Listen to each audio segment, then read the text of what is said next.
ಬೆಂಗಳೂರಲ್ಲೇ ಎಲ್ಲ ಇದೆಯಲ್ಲ. ಒಬ್ಬ ಬ್ರಿಟಿಷ್ ಅಧಿಕಾರಿನೂ ಬರೆದಿದ್ದಾನ, ಇಡೀ ಪ್ರಪಂಚದಲ್ಲಿ ಬೆಂಗಳೂರು ಅಂತಹ ಒಂದು ಸಿಟಿನೇ ಸಿಗಲ್ಲ ನಿಮ್ಗೆ. ಇಲ್ಲಿರುವಂತಹ ಜನ, ಇಲ್ಲಿರುವಂತಹ ಒಂದು ವೆದರ್, ಕ್ಲೈಮೇಟ್ ಈ ತರ ಎಲ್ಲೂ ಸಿಗೋದಕ್ಕೆ ಸಾಧ್ಯ ಇಲ್ಲ.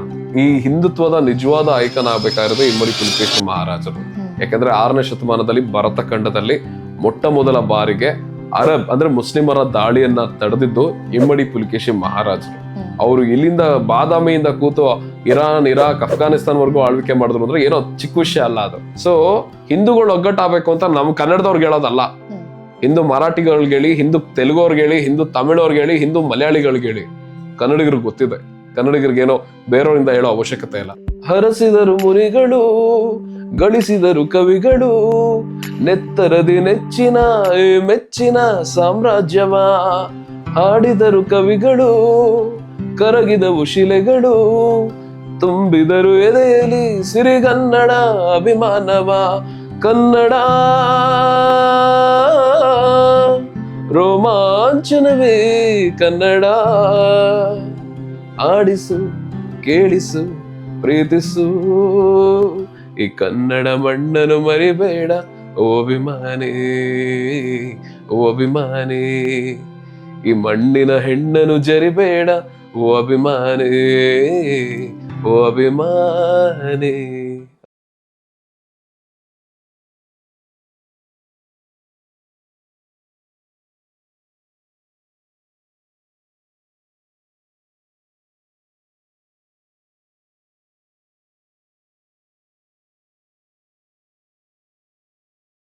ನಾಡಿನ ಸಮಸ್ತ ಜನತೆಗೂ ಸುದ್ದಿ ವಿಚಾರ ಯೂಟ್ಯೂಬ್ ಚಾನಲ್ಗೆ ಸ್ವಾಗತ.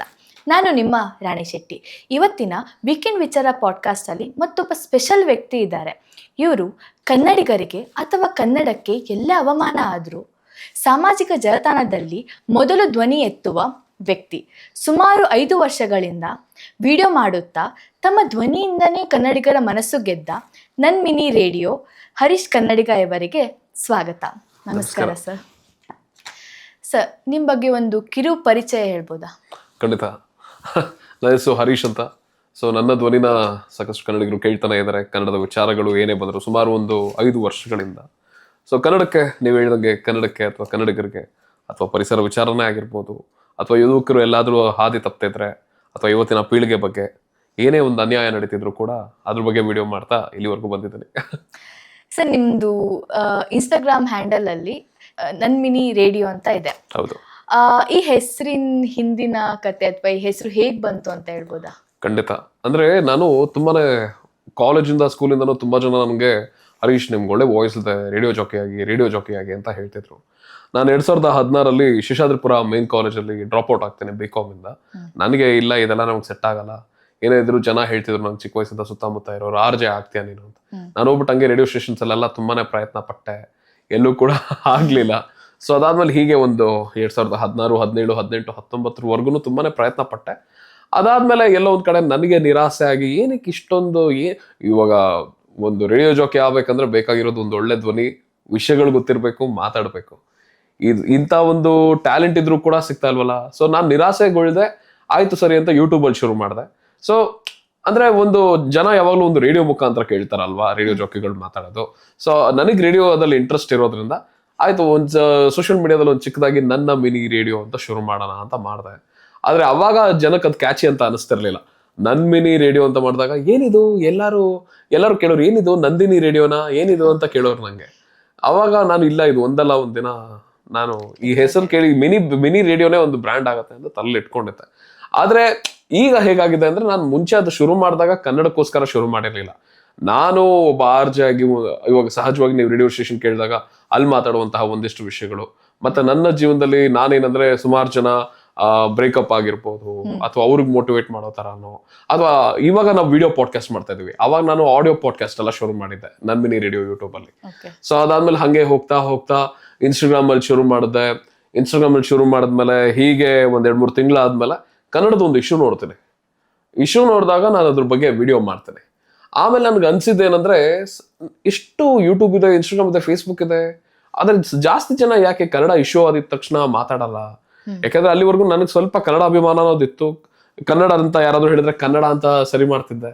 ಆದ್ರೆ ಅಷ್ಟೊಂದೇನು ಇವಾಗಿರೋ ಅಷ್ಟು ಒಂದು ಆಳವಾದ ಒಂದು ಅಭಿಮಾನ ಇರಲಿಲ್ಲ ನನ್ ಮಿನಿ ರೇಡಿಯೋ ಶುರು ಮಾಡಿದಾಗ ನಾನು ಯಾವುದೋ ಒಂದು ಇಶ್ಯೂ ನೋಡಿದಾಗ ಧ್ವನಿ ಎತ್ತದೆ. ಆವಾಗ ನನಗನ್ನಿಸ್ತು ಇಲ್ಲ ಇನ್ ಮುಂದೆ ನಾನು ಏನಾದ್ರೂ ಇದ್ರ ಬಗ್ಗೆ ಧ್ವನಿ ಎತ್ತಬೇಕು ಅಂತ. ಸೊ ಅಲ್ಲಿಂದ ನನ್ ಮಿನಿ ರೇಡಿಯೋ ಇನ್ನೂ ಜನಕ್ಕೆ ಗೊತ್ತಾಗ್ತಾ ಬಂತು.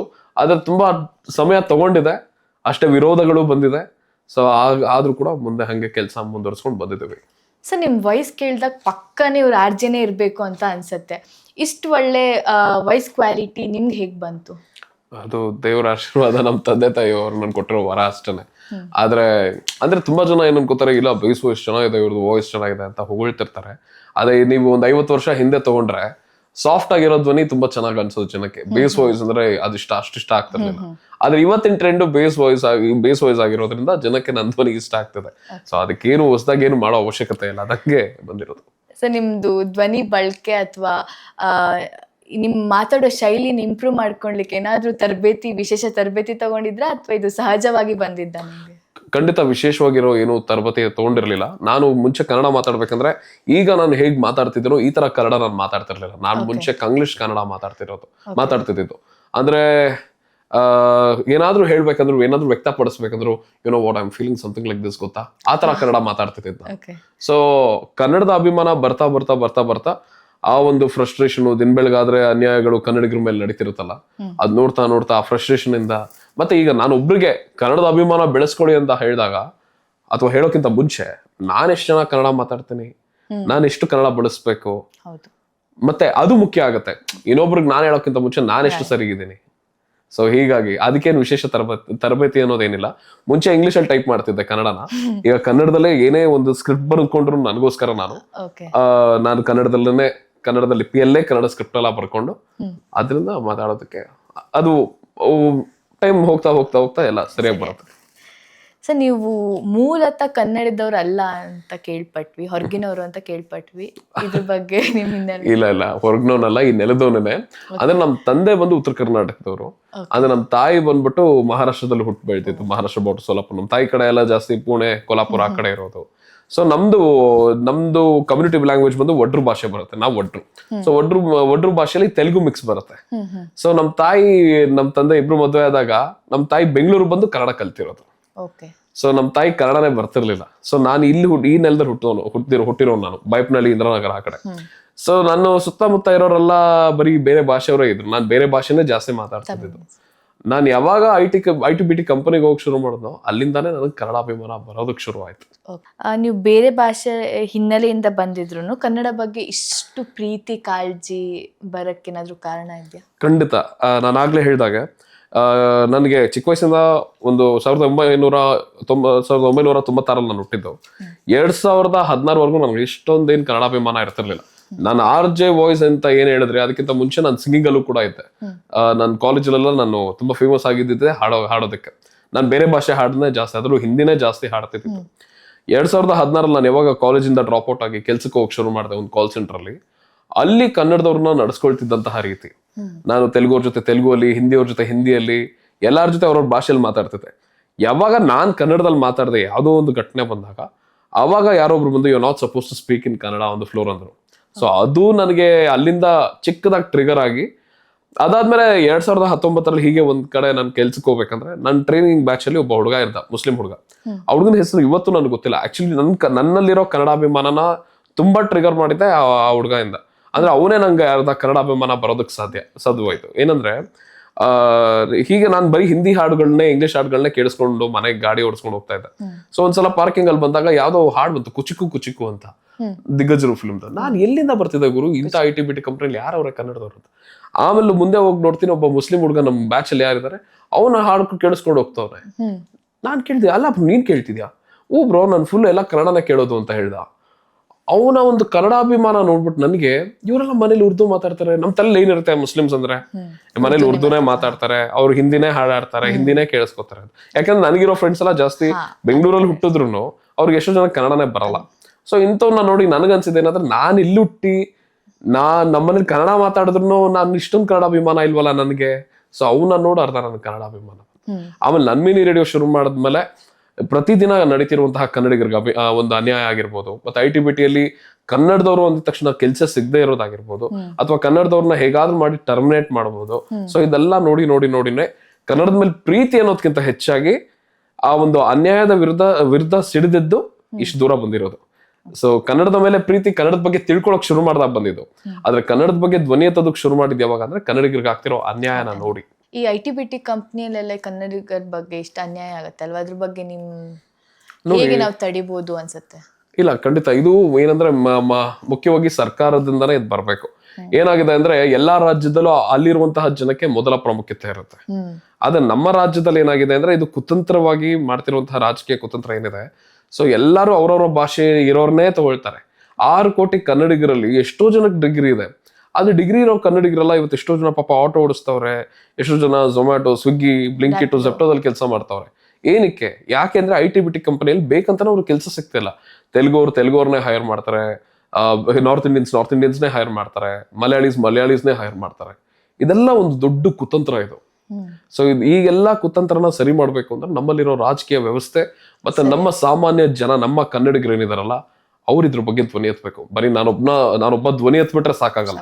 ನಾನ್ ಧ್ವನಿ ಎತ್ತಿದ್ರೆ ಈ ತರ ವಿಷಯ ನಡೀತಿದೆ ಅಂತ ಗೊತ್ತಾಗ್ಬೋದು. ಬಟ್ ಎಲ್ಲರೂ ಸೇರಿ ಧ್ವನಿ ಎತ್ತಿದ್ರೆ ಸರ್ಕಾರದಲ್ಲೇನೆ ಒಂದು ಬದಲಾವಣೆ ನೋಡ್ಬೋದು. ಸೊ ನಿಮ್ಮ ಧ್ವನಿ ಹಾಗೂ ನಿಮ್ಮ ವಿಚಾರಗಳು ಎಷ್ಟು ದೊಡ್ಡ ಮಟ್ಟದಲ್ಲಿ ಜನರಿಗೆ ತಲುಪಿದೆ. ಈ ನಿಮ್ ರೀಚ್ ಬಗ್ಗೆ ನಿಮ್ಮ ಅಭಿಪ್ರಾಯ ಏನು? ಇಲ್ಲ, ಇದಿನ್ನೂ ಜಾಸ್ತಿ ಆಗ್ಬೇಕಿದೆ. ಯಾಕಂದ್ರೆ ಕನ್ನಡದ ವಿಷಯಗಳು ಪ್ರತಿಯೊಬ್ಬರಿಗೂ ಮುಟ್ಟಬೇಕು.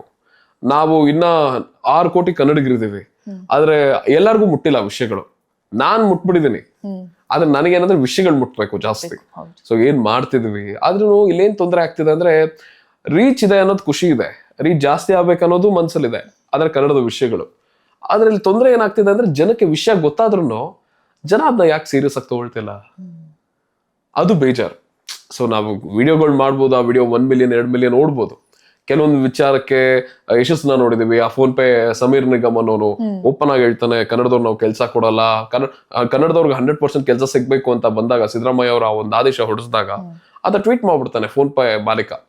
ಅವಾಗ ಅದ್ರ ವಿರುದ್ಧ ವಿಡಿಯೋ ಮಾಡಿದಾಗ ಎಷ್ಟೋ ಜನ ಫೋನ್ ಪೇ ಅನ್ಇನ್ಸ್ಟಾಲ್ ಮಾಡಿದ್ರು. ಆಮೇಲೆ ಅವ್ನ್ ಫೋನ್ ಪೇ ಸಮೀರ್ ನಿಗಮ್ ಕೊನೆದಾಗ ಅವ್ನು ಕ್ಷಮೆನೂ ಯಾಚನೆ ಮಾಡ್ದ. ಸೊ ಈ ತರ ಗೂಗಲ್ ವಿಷಯದಲ್ಲೂ ಗೂಗಲ್ ಕ್ಷಮೆ ಯಾಚನೆ ಮಾಡ್ತಾರೆ ವಿಡಿಯೋ ಮಾಡಿದಾಗ. ಬಟ್ ನಾನ್ ಹೇಳೋದೇನಂದ್ರೆ ಕನ್ನಡದವ್ರು ಇನ್ನೂ ಸೀರಿಯಸ್ ಆಗ್ಬೇಕು. ಸೊ ಈ ರೀಚ್ ಬಗ್ಗೆ ಖುಷಿ ಇದೆ, ಆದ್ರೆ ಎಷ್ಟೋ ಸಲ ಜನ ವಿಡಿಯೋ ನೋಡಿದ್ರು ಕೂಡ ಯಾಕೆ ಬದಲಾಗ್ತಿಲ್ಲ ಅನ್ನೋದು ನೋಡ್ತಾರೆ, ಹಾಗೆ ಬಿಡ್ತಾರೆ ಅಂತ. ಬದಲಾಗಬೇಕು, ಬದಲಾವಣೆ ನಾನು ನೋಡ್ಬೇಕು, ಅವಾಗ್ಲೇ ಆ ರೀಚ್ಗೂ ಒಂದು ಬೆಲೆ. ಸರ್, ನೀವು ಕೇವಲ ಕನ್ನಡ ಭಾಷೆಗಳ ಬಗ್ಗೆ ಅಲ್ಲದೆ ಸಮಾಜದ ವಿವಿಧ ವಿಚಾರದ ಬಗ್ಗೆನೂ ವಿಡಿಯೋಸ್ ಮಾಡಿದ್ದೀರಾ. ಅದ್ರ ಬಗ್ಗೆ ನಿಮ್ಮ ಅನಿಸಿಕೆ? ಈಗ ನಾನು ಕನ್ನಡದ ಬಗ್ಗೆ ನಾನು ಆಗ್ಲೇ ಹೇಳಿದಾಗ ನನ್ಮಿನಿ ರೇಡಿಯೋ ನಾನು ಶುರು ಮಾಡಿದಾಗ ನಾನು ಆದಷ್ಟು ಸಮಾಜದಲ್ಲಿ ನಡೀತಿರುವಂತಹ ಒಂದಿಷ್ಟು ಅವ್ಯವಸ್ಥೆ ವಿಷಯಗಳು, ಈ ಒಂದು ಪಾಟ್ ಹೋಲ್ಸ್ ಆಗಿರ್ಬೋದು ನೀವು ನೋಡ್ತಿರ್ಬೋದು, ಅಥವಾ ನಮ್ಮ ಯುವಕರು ಇತ್ತೀಚೆಗೆ ಈ ಒಂದು ಡ್ರಗ್ಸ್ ಅನ್ನೋ ವ್ಯಸನದಿಂದ ಹಾಳಾಗ್ತಿರೋದು, ಅಥವಾ ಒಂದಿಷ್ಟು ಜನ ಒಂದಿಷ್ಟು ವಿಚಾರಕ್ಕೆ ಡಿಪ್ರೆಷನ್ ಆಗ್ಬಿಟ್ಟು ಸೂಸೈಡ್ ಮಾಡ್ಕೊಳ್ಳೋದು. ಸೊ ಇದ್ರ ಬಗ್ಗೆನೇ ಮಾತಾಡ್ಬೇಕಂತಾನೆ ನನ್ಮಿನಿ ರೇಡಿಯೋ ಶುರು ಮಾಡ್ತಿತ್ತು. ಆದ್ರೆ ಕನ್ನಡದ ವಿಷಯಗಳನ್ನ ನೋಡಿದಾಗ ಆದಷ್ಟು ಕನ್ನಡದ ಬಗ್ಗೆ ಮಾತಾಡಿ ಅವಾಗ ಎಲ್ಲೋ ಒಂದು ಪಾಯಿಂಟ್ ನನಗೆ ಅರ್ಥ ಆಗಿ ಶುರು ಆಯ್ತು. ಇಲ್ಲ, ನಾನು ಬರೀ ಕನ್ನಡ ಒಂದೇ ವಿಷಯ ಅಲ್ಲ, ಮುಂಚೆ ಪೇಜ್ ಶುರು ಮಾಡಿದ ಇದಕ್ಕೂ ಇದೆ, ಇದ್ರ ಬಗ್ಗೆನೂ ಮಾತಾಡೋಣ ಅಂತ ಹೇಳ್ಬಿಟ್ಟು ಸುಮಾರು ವಿಷಯಗಳು, ಪರಿಸರಕ್ಕೆ ನಮ್ಮ ಮರಗಳನ್ನೆಲ್ಲ ಕಡಿಬೇಕಂದ್ರೆ ಅದ್ರ ಬಗ್ಗೆನೂ ವಿಡಿಯೋ ಮಾಡಿದ್ದೀನಿ. ಮಲೆನಾಡಲ್ಲಾಗಿರ್ಬೋದು, ಬೆಂಗಳೂರು ಯೂನಿವರ್ಸಿಟಿನೇ ಆಗಿರ್ಬೋದು, ಅಥವಾ ಹೆಸರುಘಟ್ಟನೇ ಆಗಿರ್ಬೋದು, ಈ ವಿಷಯಗಳ ಬಗ್ಗೆ ಧ್ವನಿ ಎತ್ತಿದ್ವಿ. ಮತ್ತೆ ಹೋದ ವರ್ಷ ಭೀಮಾ ಫಿಲ್ಮ್ ಬಂದಾಗ ದುನಿಯಾ ವಿಜಯ್ ಸರ್ ಜೊತೆ ನಾವು ಸ್ಟಿಂಗ್ ಆಪರೇಷನ್ ಮಾಡಿದ್ವಿ. ಎಷ್ಟೋ ಜನ ಯುವಕರು ಸ್ಮಶಾನದಲ್ಲಿ ಟೈಡೋಲ್ ಅನ್ನೋ ಒಂದು ಡ್ರಗ್ನ ಮೈಯೊಳಗಡೆ ಚುಚ್ಕೋತಿದ್ರು, ಅದ್ರ ಬಗ್ಗೆ ಎಲ್ಲ ಸ್ಟಿಂಗ್ ಆಪರೇಷನ್ ಮಾಡಿದ್ವಿ. ಸೊ ಈ ತರ ಸುಮಾರು ವಿಷಯಗಳನ್ನ. ಸೊ ಒಟ್ನಲ್ಲಿ ನನ್ಮಿನಿ ರೇಡಿಯೋ ಅಂದ್ರೆ 80% ಕನ್ನಡದ ಬಗ್ಗೆನೇ ಇರುತ್ತೆ, ಆದ್ರೆ ಮಿಕ್ಕಿದ 20% ಏನಿದೆ ಅದು ಈ ತರ ವಿಷಯಗಳು, ಡ್ರಗ್ಸ್ ಆಗಿರ್ಬೋದು, ಅಥವಾ ಯುವಕರು ಎಲ್ಲೆಲ್ಲ ಹಾಳಾಗ್ತಿದ್ದಾರೆ ಆ ಒಂದು ವಿಷಯಗಳ ಬಗ್ಗೆ ಅವ್ರಿಗೆ ಹೆಚ್ಚಾಗಿ ಅರಿವು ಮೂಡಿಸುವಂತ ಒಂದು ಪ್ರಯತ್ನ ಮಾಡ್ತಾ ಇದ್ದೀವಿ. ಒಂದ್ ವಿಷಯದ ಬಗ್ಗೆ ಒಂದ್ ವಿಡಿಯೋ ಮಾಡ್ಬೇಕಾದ್ರೆ ಅದ್ರ ಬಗ್ಗೆ ಹೇಗ್ ರಿಸರ್ಚ್ ಎಲ್ಲ ಮಾಡ್ತೀರಾ?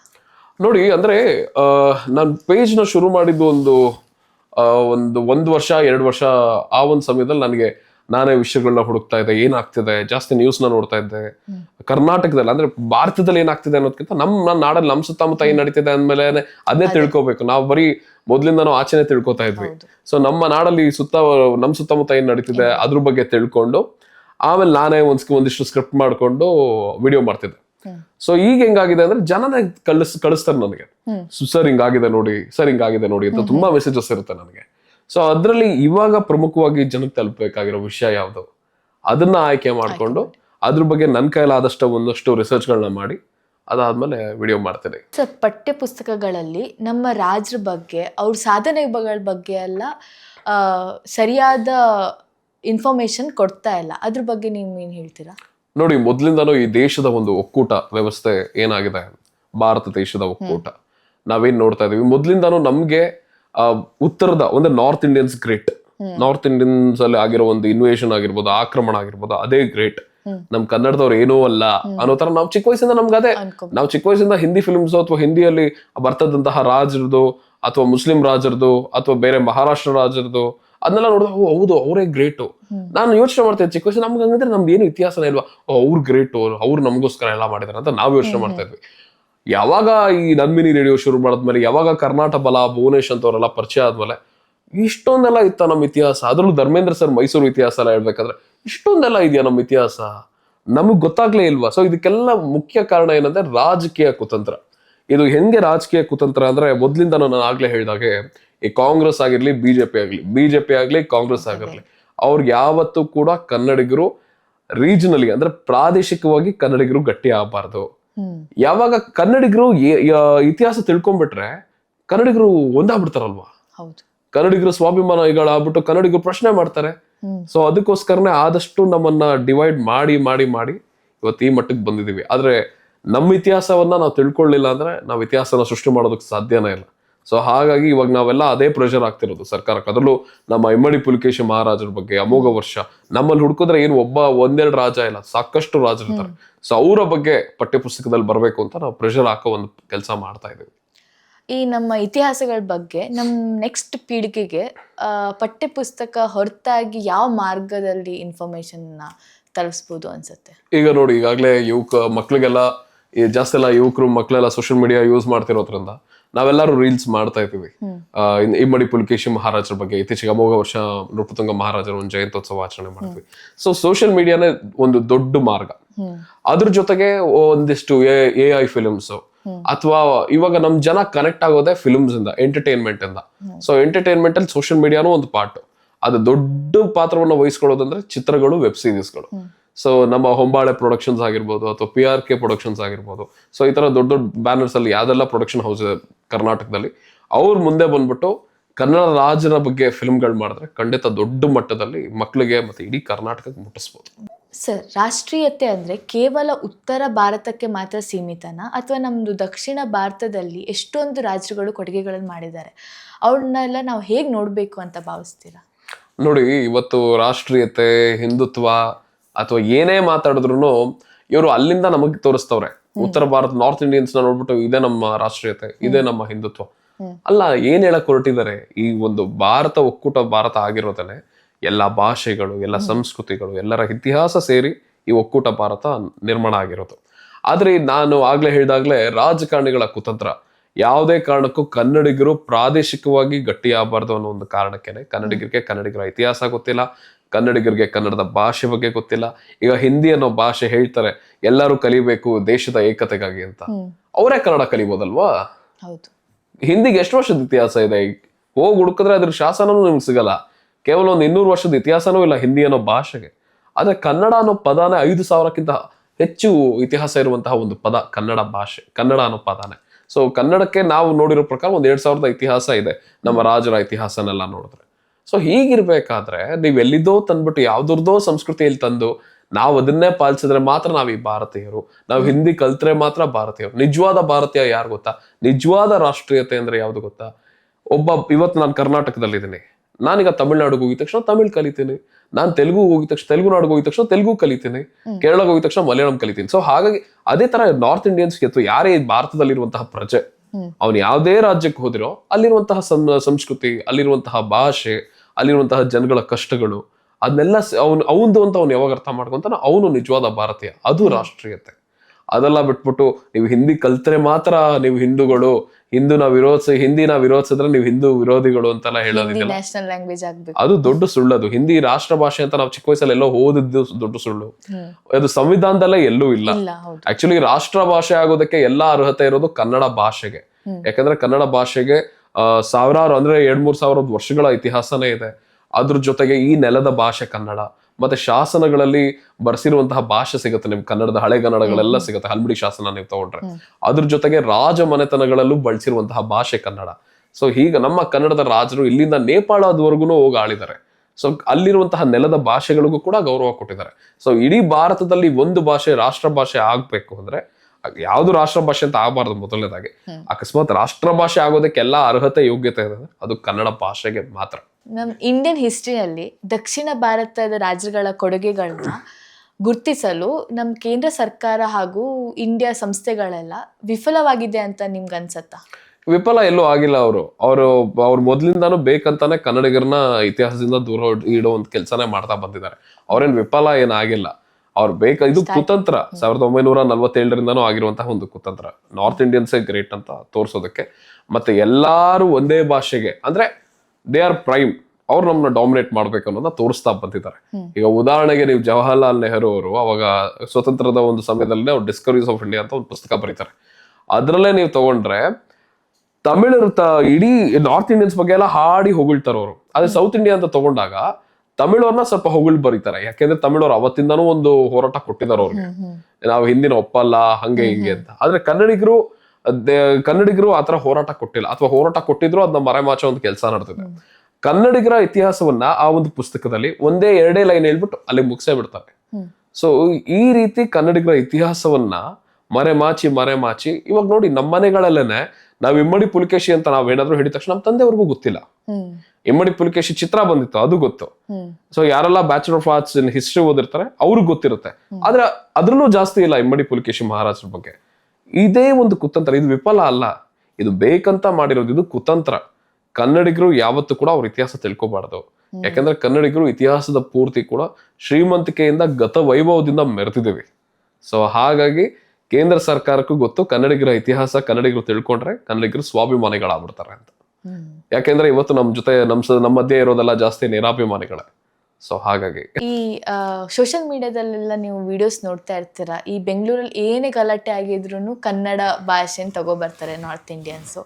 ಸೌತ್ ಇಂಡಿಯಾದಲ್ಲಿ 4 ಲ್ಯಾಂಗ್ವೇಜ್ ಇದೆ, ಯಾಕೆ ನಮ್ಮ ಬೆಂಗಳೂರಲ್ಲೇ ಅಥವಾ ಈ ಕರ್ನಾಟಕದಲ್ಲಿ ಕನ್ನಡ ಭಾಷೆಯಿಂದನೇ ಇಷ್ಟು ಹಿಂದಿ ಲ್ಯಾಂಗ್ವೇಜ್ ಮತ್ತೆ ಲ್ಯಾಂಗ್ವೇಜ್ ಇಶ್ಯೂಸ್ ಆಗ್ತಾ ಇರುತ್ತೆ ಅನ್ಸುತ್ತೆ ನಿಮ್ಗೆ? ನೋಡಿ, ಏನೇ ಒಂದು ಕರ್ನಾಟಕದಲ್ಲಿ ಸಮಸ್ಯೆ ನಡೆದ ತಕ್ಷಣ ಅದ್ರೂ ಬೆಂಗಳೂರ್ನ ಯಾಕೆ ಅದನ್ನ ಟಾರ್ಗೆಟ್ ಮಾಡ್ತಿದ್ದಾರೆ ಅಂದ್ರೆ ಅದೆಲ್ಲ ಸೋಷಿಯಲ್ ಮೀಡಿಯಾ ITs ಅಲ್ಲಿ ಇರೋದು ನಾರ್ತ್ ಇಂಡಿಯಾದಲ್ಲಿ. ಮತ್ತೆ ಅದು ಒಂಥರ ಕಂಪ್ಲೀಟ್ ಆಗಿ ಒಂದು ವ್ಯವಸ್ಥೆನೆ ಮಾಡ್ತಿರೋದು. ಅದು ಇದೆಲ್ಲ ಪ್ರೀ ಪ್ಲಾನ್ಡ್ ಅಂತಾನೆ ಹೇಳ್ಬೋದು. ನೀವ್ ಇದೇ ನೋಡಿ, ಬಿಜೆಪಿ ಸರ್ಕಾರನೇ ಅಧಿಕಾರದಲ್ಲಿದ್ದಾಗ ನೋಡಿ, ನಾನು ಕಾಂಗ್ರೆಸ್ ಬಿಜೆಪಿ 2 ಸರ್ಕಾರನ ನಾನು ಬೆಂಬಲಿಸೋದೇ ಇಲ್ಲ. ಯಾಕೆಂದ್ರೆ ಇವರಿಬ್ರು ರಾಷ್ಟ್ರೀಯ ಪಕ್ಷಗಳು, ಮತ್ತೆ ಇವರ ಯೋಚನೆಗಳು ಖಂಡಿತ ರಾಷ್ಟ್ರೀಯ ಹಿತಕ್ಕಂತೂ ಖಂಡಿತ ಇಲ್ಲ. ಇವ್ರು ಅಧಿಕಾರಕ್ಕೆ ಬರ್ಬೇಕು, ಇವ್ರು ಚೆನ್ನಾಗಿರ್ತಾರೆ, ಇವ್ರ ಮಕ್ಳು ಚೆನ್ನಾಗಿರ್ತಾರೆ. ಸಾಮಾನ್ಯ ಜನ ಕಷ್ಟ ಸಾಮಾನ್ಯ ಜನಕ್ಕೆ ಮಾತ್ರ ಗೊತ್ತಿರುತ್ತೆ. ಸೊ ಇಲ್ಲಿ ನಾನು ಹೇಳಕ್ ಬರ್ತಿದ್ದೀನಿ ಅಂದ್ರೆ, ಬಿಜೆಪಿ ಇದ್ದಾಗ ಗೂಗಲ್ ಅಲ್ಲಿ ಕನ್ನಡ ಅಗ್ಲಿಯಸ್ಟ್ ಲ್ಯಾಂಗ್ವೇಜ್ ಇನ್ ಇಂಡಿಯಾ ಅಂತ ಸರ್ಚ್ ಮಾಡಿದ್ರೆ ಕನ್ನಡ ಅಂತ ಬರ್ತಾ ಇತ್ತು. ಅದು ಯಾಕೆ ಇಂಟರ್ನ್ಯಾಷನಲ್ ನ್ಯೂಸ್ ಆಗ್ಲಿಲ್ಲ? ಇವಾಗ ಕಾಂಗ್ರೆಸ್ ಇದೆ. ಸೊ ಕಾಂಗ್ರೆಸ್ ಅಧಿಕಾರಕ್ಕೆ 2023ರಿಂದ ಬಂದಾದ್ಮೇಲಿಂದ ಬೆಂಗಳೂರಲ್ಲಿ ಏನೇ ನಡೆದ್ರು ಅದು ಹೈಲೈಟ್ ಆಗಿ ಎಲ್ರಿಗೂ ಕಾಣ್ತಿದೆ. ಏನಕ್ಕೆ ಅಂದ್ರೆ ಕಾರಣ ಇಷ್ಟನೇ, ಒಂದು ಕಾರಣದ ಕೈಗಳಾಗಿರ್ಬೋದು. ಒಟ್ನಲ್ಲಿ ಕಾಂಗ್ರೆಸ್ ಅಧಿಕಾರಕ್ಕೆ ಬಂದಿರೋದ್ರಿಂದಾನೇ ಬೆಂಗಳೂರಲ್ಲಿ ಇಷ್ಟೆಲ್ಲ ನಡೀತಿದೆ ಲ್ಯಾಂಗ್ವೇಜ್ ವಾರು ಅನ್ನೋದನ್ನ ತೋರ್ಸೋದಕ್ಕೆ, ಒಂದು ಪಿತೂರಿ ಮಾಡೋದಕ್ಕೆ ಬೆಂಗಳೂರು ಅನ್ನೋ ಒಂದು ಅಸ್ತ್ರನ ಉಪಯೋಗಿಸ್ಕೋತವ್ರೆ. ಮತ್ತೆ ಇನ್ನೊಂದು ಏನಂದ್ರೆ, ಬೆಂಗಳೂರಲ್ಲಿ ಇರುವಂತಹ ITBTಯನ್ನ ಇವತ್ತೇನ್ ನೋಡ್ತಾ ಇದೀರಾ ಅದೆಲ್ಲ ನಮ್ಮ ಮೈಸೂರು ರಾಜರು ಕೊಟ್ಟಿರುವಂತಹ ಒಂದು ಕೊಡುಗೆಯಿಂದಾನೇ ಅವೆಲ್ಲ ಬಂದಿರೋದು. ನಮ್ಮ ನಾಲ್ವಡಿ ಕೃಷ್ಣರಾಜ ಒಡೆಯರ್ ಸರ್ ಆಗಿರ್ಬೋದು, ಜಯಚಾಮರಾಜೇಂದ್ರ ಒಡೆಯರ್ ಅವ್ರು ಬಂದಾಗಿಂದ. ಸೊ ಇವರೆಲ್ಲ ಕೊಟ್ಟಿರೋ ಕೊಡುಗೆಗಳಿಂದಾನೇ ನಮ್ಮ ಬೆಂಗಳೂರು ಇವತ್ತೇನ್ ನೋಡ್ತಿದೀವಿ ಅದಿರೋದಕ್ಕೆ ಸಾಧ್ಯ. ಮತ್ತೆ ಬೆಂಗಳೂರಲ್ಲೇ ಎಲ್ಲ ಇದೆಯಲ್ಲ, ಒಬ್ಬ ಬ್ರಿಟಿಷ್ ಅಧಿಕಾರಿನೂ ಬರೆದಿದ್ದಾನ, ಇಡೀ ಪ್ರಪಂಚದಲ್ಲಿ ಬೆಂಗಳೂರು ಅಂತಹ ಒಂದು ಸಿಟಿನೇ ಸಿಗಲ್ಲ ನಿಮ್ಗೆ. ಇಲ್ಲಿರುವಂತಹ ಜನ, ಇಲ್ಲಿರುವಂತಹ ಒಂದು ವೆದರ್, ಕ್ಲೈಮೇಟ್ ಈ ತರ ಎಲ್ಲೂ ಸಿಗೋದಕ್ಕೆ ಸಾಧ್ಯ ಇಲ್ಲ ಅಂತ. ಸೊ ಯಾವ್ದಾದ್ರು ತುಂಬಾ ಮೇಲಿದೆ ಅಂದ್ರೆ ಅದನ್ನ ನೋಡಿ ಅದ್ರ ಬಗ್ಗೆ ಪಾಸಿಟಿವ್ ನೆಗೆಟಿವ್ ಇದ್ದೇ ಇರುತ್ತೆ. ಆದ್ರೆ ಈಗ ಇದು ರಾಜಕೀಯವಾಗಿ ಬೆಂಗಳೂರು ಕೆಟ್ಟದ್ದು, ಬೆಂಗಳೂರು ಜನ ಕೆಟ್ಟವರು, ಕನ್ನಡಿಗರು ಕೆಟ್ಟವರು.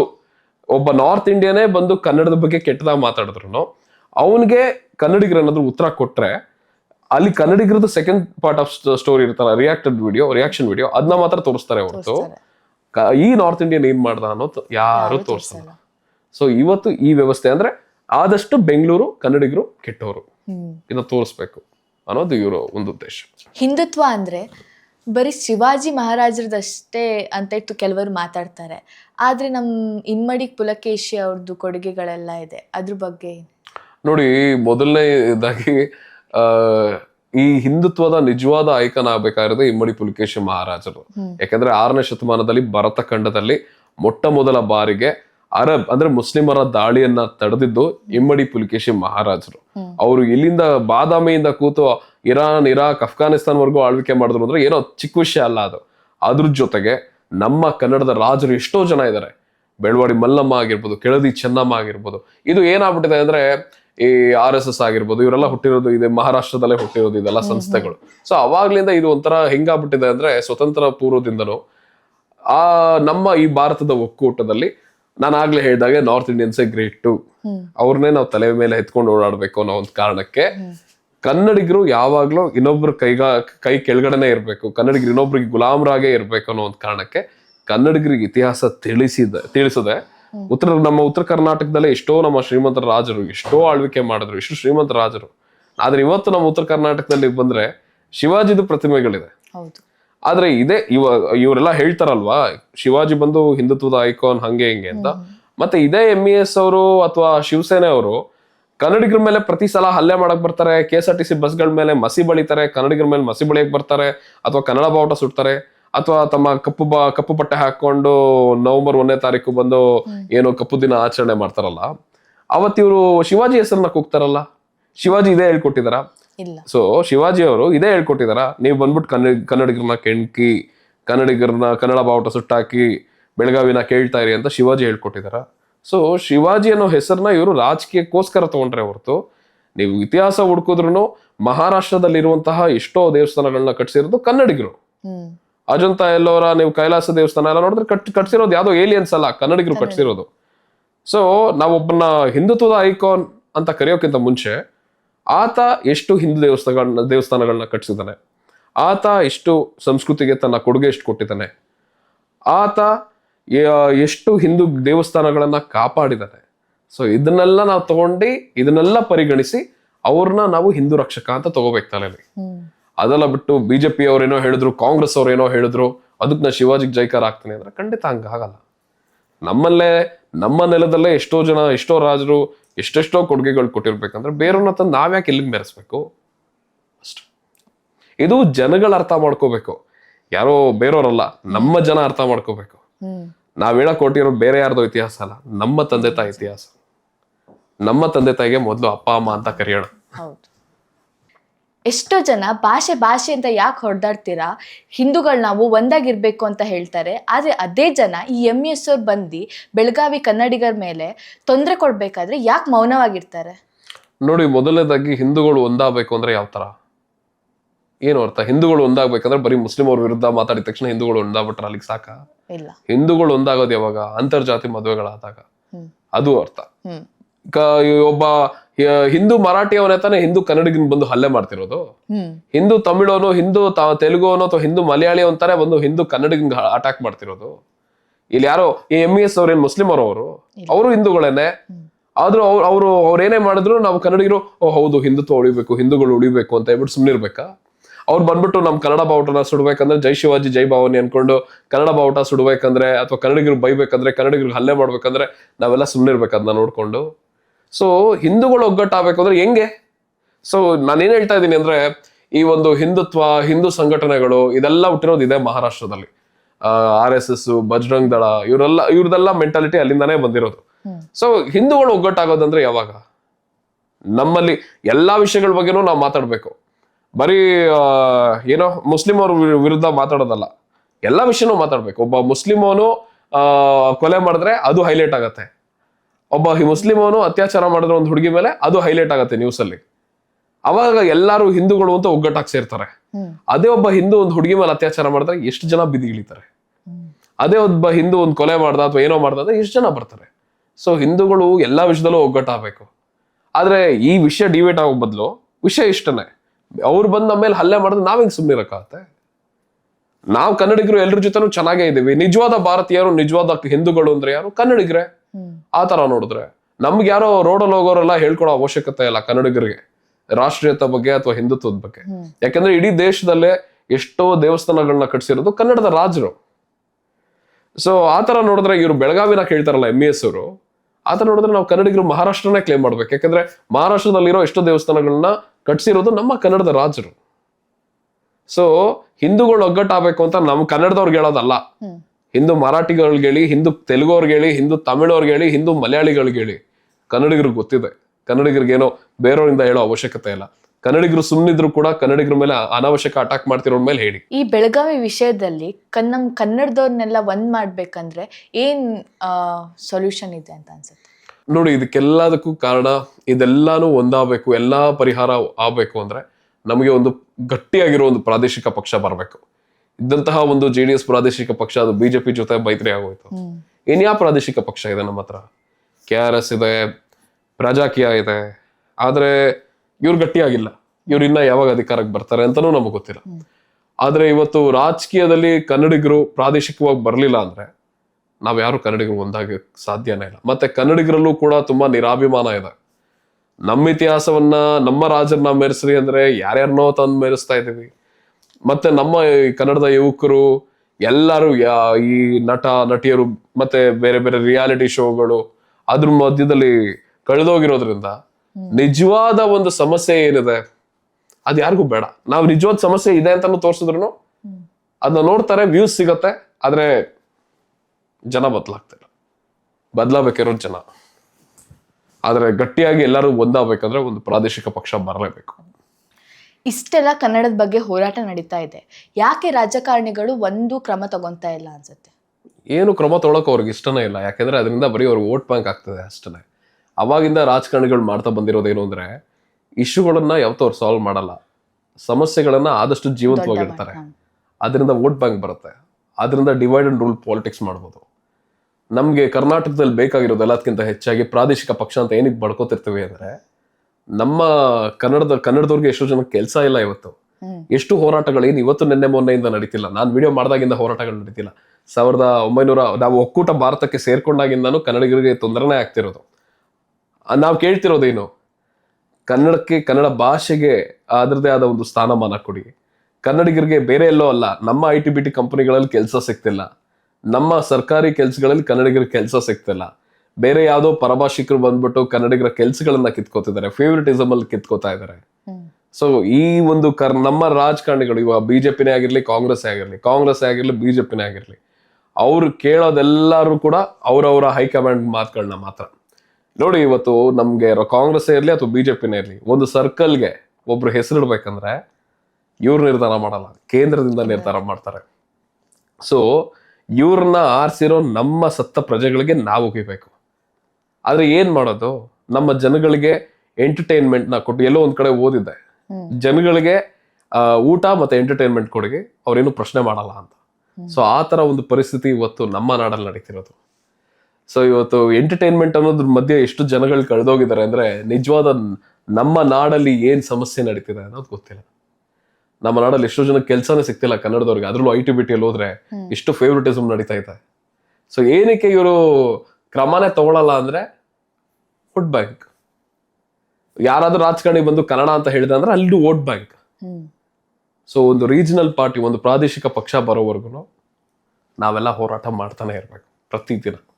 ಈ ಸಿನಿಮಾ ಪ್ರಮೋಷನ್ಗೆಲ್ಲ ನಿಮ್ ಧ್ವನಿ ಕೊಟ್ಟಾಗ ಅವ್ರದ್ದು ಫ್ಯಾನ್ಸ್ಗಳು, ಹೇಟರ್ಸ್ಗಳೆಲ್ಲ ಇದ್ದೇ ಇರ್ತಾರೆ. ಅವ್ರದ್ದು ಟೀಕೆ ಅಥವಾ ಕಮೆಂಟ್ಗಳಿಗೆ ಹೇಗೆ ತಗೊಂತೀರಾ ನೀವು? ಇಲ್ಲ, ನಾನು ನಿಜವೂ ಆಶ್ಚರ್ಯ ಆಗತ್ತೆ. ಅಂದ್ರೆ ಏನಾಗತ್ತೆ, ನನ್ನ ಮಿನಿ ರೇಡಿಯೋದಲ್ಲಿ ನಾನು ಆಗ್ಲೇ ಹೇಳಿದಾಗೆ ಅದೊಂಥರ ಕರ್ನಾಟಕದ ಸಂಪೂರ್ಣ ವಿಷಯಗಳನ್ನ ಮಾತಾಡುವಂತಹ ಒಂದು ವಿಷಯ. ಸಿನಿಮಾ ಪ್ರಮೋಷನ್ಸ್, ಸಿನಿಮಾ ಬಗ್ಗೆ ಮಾತಾಡೋದು ಕೂಡ ಒಂದು ಭಾಗ ನನ್ನ ಮಿನಿ ರೇಡಿಯೋದಲ್ಲಿ. ಸೊ ನಾನೀಗ ಒಬ್ಬ ನಟನ ಬಗ್ಗೆ ಮಾತಾಡಿದ್ರೆ, ಎಲ್ಲಾ ಹೊಸಬರ ಚಿತ್ರಗಳು ಪ್ರಮೋಷನ್ ಮಾಡಿದಾಗ ಯಾರಿಂದನೂ ಏನು ಟೀಕೆ ಬಂದಿರಲ್ಲ.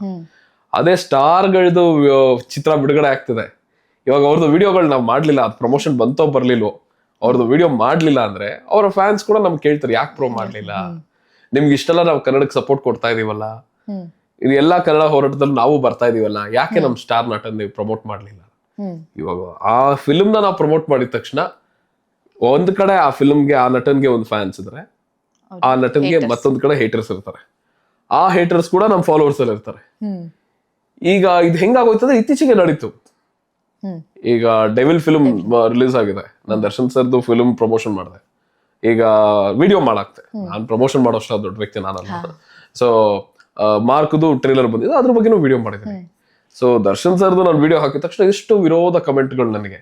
ನಾನು ದರ್ಶನ್ ಅಭಿಮಾನಿ ಅಂತಾನೆ ಅಲ್ಲ, ನಾನು ಎಲ್ರಿಗೂ ಅಭಿಮಾನಿಗಳೇ, ನಾನು ಎಲ್ರಿಗೂ ಅಭಿಮಾನಿನೇ. ಇಡೀ ಕನ್ನಡ, ನಾನೊಬ್ಬ ಪ್ರೇಕ್ಷಕ, ಕನ್ನಡದ ಪ್ರೇಕ್ಷಕ. ನನಗೆ ಸಿನಿಮಾ ಅಂದ್ರೆ ಇಷ್ಟ. ನನಗೆ ಮೀಡಿಯಾದಲ್ಲೇ ಆಸೆ ಇದ್ದಿದ್ರಿಂದ ನನಗೆ ಒಂದು ವೇದಿಕೆ ನನ್ಮಿನಿ ರೇಡಿಯೋ ನನಗೆ ಇಷ್ಟ ಆಗಿರೋದನ್ನ ಹೇಳೋದಕ್ಕೆ. ಸೊ ಅವಾಗ ಬಂತು ಎಷ್ಟೋ ಹೇಟ್ ಕಮೆಂಟ್ಗಳು ಬರುತ್ತೆ. ಈ ಕಡೆ ಸುದೀಪ್ ಸರ್ದು ಬಂದಾಗ, ಇವಾಗ ನನಗೆ ಇತ್ತೀಚೆಗೆ ದರ್ಶನ್ ಸರ್ದು ಆ ಫಿಲ್ಮ್ ಪ್ರಮೋಟ್ ಮಾಡಿದಾಗ ಒಂದಿಷ್ಟು ಜನ ಕೇಳಿದ್ರು, ಇಲ್ಲ ದರ್ಶನ್ ಸರ್ ನಾಯ್ಡು, ಇವನು ನಾಯ್ಡು ಅನ್ಸುತ್ತೆ, ಹರೀಶು ನಾಯ್ಡು ಅನ್ಸುತ್ತೆ, ಅದಕ್ಕೆ ಅವ್ರು ಫಿಲ್ಮ್ ಪ್ರಮೋಟ್ ಮಾಡಿದ್ರು ಅಂತ. ಇನ್ನೊಂದ್ ಕಡೆ ಸುದೀಪ್ ಸರ್ದು ಫಿಲ್ಮ್ನ ಅದು ನಾವು ವಿಡಿಯೋ ಮಾಡಾಕ್ದಾಗ ಮಾರ್ಕ್ದು, ಇಲ್ಲ ಇವ್ರು ನಾಯಕ ಕ್ಯಾಸ್ಟ್ ಅನ್ಸುತ್ತೆ, ಅದಕ್ಕೆ ಅವ್ರದ್ದು ಪ್ರಮೋಟ್ ಮಾಡಿದ್ರು. ಸೊ ಇದು ಹೇಗೆ ಹೋಗ್ತಿದೆ?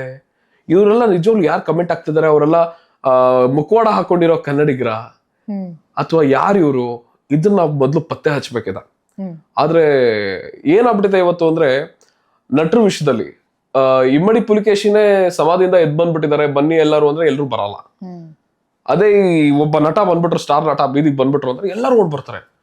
ವಿತಿನ್ ಒಂದು 15 ನಿಮಿಷದಲ್ಲಿ 10,000 ಜನ ಅಲ್ಲಿ ಸೇರ್ತಾರೆ. ಇವತ್ತು ಹಂಗಿದೆ. ಎಂಟರ್ಟೈನ್ಮೆಂಟ್ ಇರೋ ಅಷ್ಟು ವ್ಯಾಲ್ಯೂ ನಾಡು ನೋಡಿ ವಿಷಯಕ್ಕಿಲ್ಲ.